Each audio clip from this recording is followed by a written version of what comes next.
Bangladesh connection के बाद अब बात करते हैं पाकिस्तान की।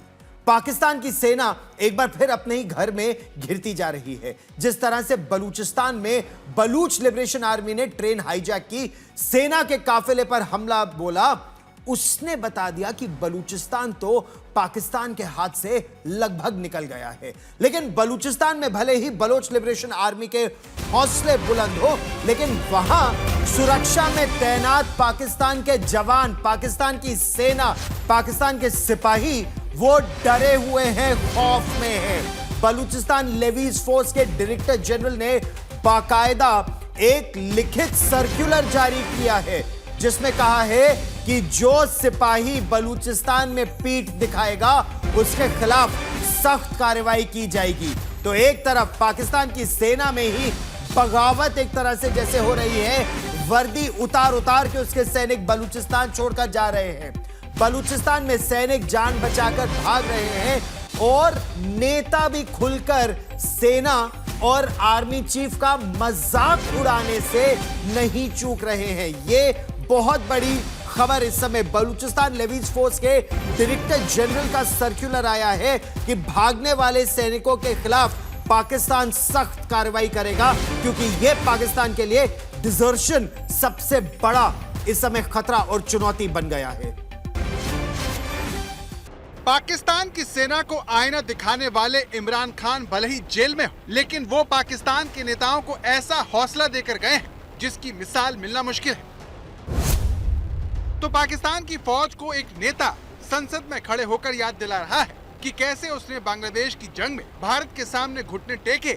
आखिर मौलाना फजलुर रहमान को ऐसा कहने की हिम्मत कहां से आई? तो इसकी वजह है बलूचिस्तान, जहां बीएलए के हाथों इज्जत गंवाने वाली पाकिस्तानी सेना ने अपनी गलती का ठीकरा केंद्र और राज्य सरकारों पर फोड़ दिया। पाकिस्तानी आर्मी चीफ ने राष्ट्रीय सुरक्षा पर संसद की समिति की एक उच्च स्तरीय बैठक में पाकिस्तान की सरकारों को जमकर सुनाया।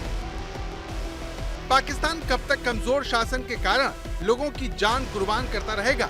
हम कब तक अपनी सेना और शहीदों के खून से शासन के गैप को भरते रहेंगे?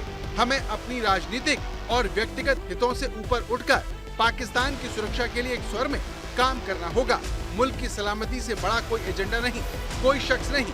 अफगानिस्तान समर्थित उग्रवाद से लड़ना पाकिस्तान के लिए अस्तित्व का खतरा है। सोचिए, जो पाकिस्तानी सेना पिछले 70 सालों से मुल्क में सरकार बना और बिगाड़ रही हो, जिसके हाथों में बलूचिस्तान के ऑपरेशन की कमांड, जो आतंकवाद से लड़ने की बात करती रही हो। जब उस सेना के प्रमुख ने बलूचिस्तान और खैबर पख्तूनख्वा में बढ़ते आतंकवाद के लिए सरकारों को फटकारा, तो मौलाना फजलुर रहमान जैसे नेताओं से रहा नहीं क्या और उन्होंने पाकिस्तान की सेना को खूब सुनाया। फजलुर रहमान ने बलूचिस्तान में नए ऑपरेशन का न सिर्फ मजाक उड़ाया, बल्कि पिछले आर्मी चीफ से लेकर मौजूदा आर्मी चीफ तक को लताड़ा। मौलाना की तरह ही इमरान खान ने भी खैबर पख्तूनख्वा में टीटीपी के खिलाफ सख्ती की आलोचना की। आरोप लगाया कि सेना की इसी नीति की वजह से अफगानिस्तान से लगे इलाकों में हालात बेकाबू हो गए हैं। ऐसा ही हाल बलूचिस्तान का है, जहां सुरक्षा में तैनात पाकिस्तानी जवानों को डर लग रहा है।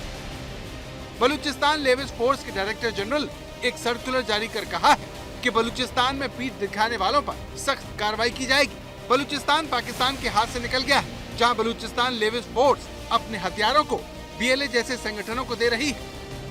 बलूचिस्तान लेवीज फोर्स वहां पर तैनात अर्धसैनिक बल है, जिनकी संख्या 10,000 के करीब।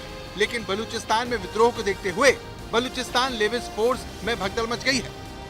तो बलूचिस्तान की सुरक्षा की जिम्मेदारी जिनके कंधों पर है, उनके जवान जान बचाने के लिए भाग रहे हैं। इन्हीं बातों ने पाकिस्तान की सेना की छवि पर बट्टा लगा दिया है और मौलाना फजलुर रहमान जैसे नेता चुनावों में धांधली करने का सेना पर आरोप लगाकर उसे छेड़ रहे हैं। तो पाकिस्तान में नौबत ये आ चुकी है कि जनता और नेता दोनों ही अपनी सेना पर तंज कस रहे हैं, उसे आईना दिखा रहे हैं। वहीं सेना जिम्मेदारी से बचने के लिए नेताओं के सिर पर अपनी हार का ठीकरा फोड़ रही है। पाकिस्तान की फौज के बारे में कहा जाता है कि अगर पाकिस्तान में फौज बिखर गई तो मुल्क बिखर जाएगा, कोई इसे नहीं बचा पाएगा। इसीलिए फौज में समय एक अंदरूनी लड़ाई भी होने लगी है।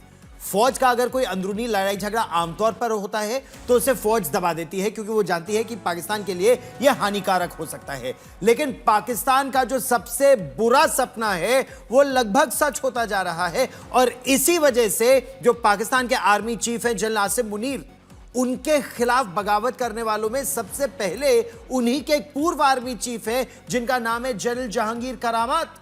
आखिर ये पूर्व आर्मी जनरल, पूर्व आर्मी चीफ क्यों अब खुलकर कैमरा के सामने जनरल आसिम मुनीर के सामने खड़े हो गए हैं, सुनिए। पाकिस्तान की सेना का मानना है कि वो पाकिस्तान के अस्तित्व का केंद्र है। बिना उसके पाकिस्तान की कल्पना नहीं की जा सकती। पाकिस्तान पर उसकी सेना का शिकंजा कुछ ऐसा है कि आज तक एक भी प्रधानमंत्री अपना कार्यकाल पूरा नहीं कर पाया है।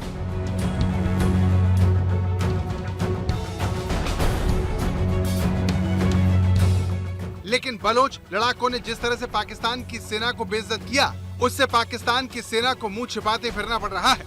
पाकिस्तान की सेना पर उसी के पुराने जनरल ही सवाल उठा रहे हैं। तो पाकिस्तान ने आतंक का सहारा लिया, अपने पड़ोसियों के लिए गड्ढा खोदा और पाकिस्तान उसी गड्ढे में खुद गिर गया है।